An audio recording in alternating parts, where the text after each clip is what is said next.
So you want to do Neapolitan style pizza dough by hands and you don't know how to do it? I have something to share with you. This is my way of doing Neapolitan style pizza by hands, and as you will see in few seconds, it's super easy. As this is Neapolitan style pizza, we will need only 4 ingredients: flour, yeast, water and salt. So recommendation number 1, start to knead or to mix ingredients with a fork. In this way, it's always easy to take ingredients and to add them without using dirty hands. Everything starts adding yeast into the flour. Then we mix just a bit with the help of the fork. And then we start adding water. We don't add all the water together, but we start adding the majority of it. And then of course we want to incorporate all the ingredients, so we don't want to have a free flour moving. When we notice that the water is absorbed, we can add more water. And here is important to mention, don't be in rush, because you have to make sure that the flour is absorbing the water properly. So after adding water, we continue to mix, and we want to add other water when the previous one is absorbed completely. We want to continue this way until the water is almost completely absorbed. Make sure you leave only few drops of water out of this mixing, because we will need it later on when we add the salt.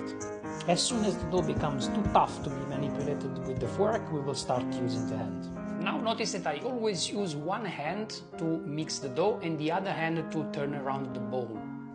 Also notice that I use the knuckles of the hand to knead the dough, with the movement that goes from the outside to the inside.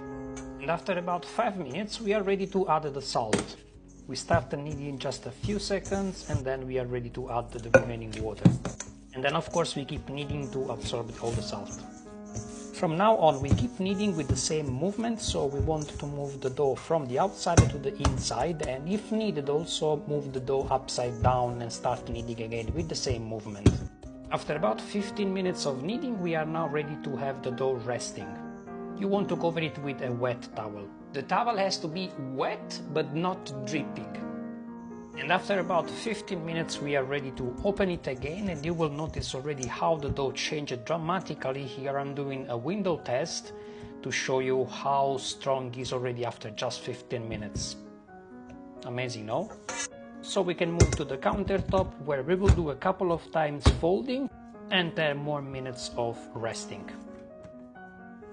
And finally, after 10 minutes we are ready to prepare our container with a bit of oil, so that we can then store the dough into the fridge for about 18-20 hours. And if you find any challenge with this pizza dough, you can always swipe left and get my help. Save this video for later, don't forget to follow me for the next pizza tips, and you're welcome.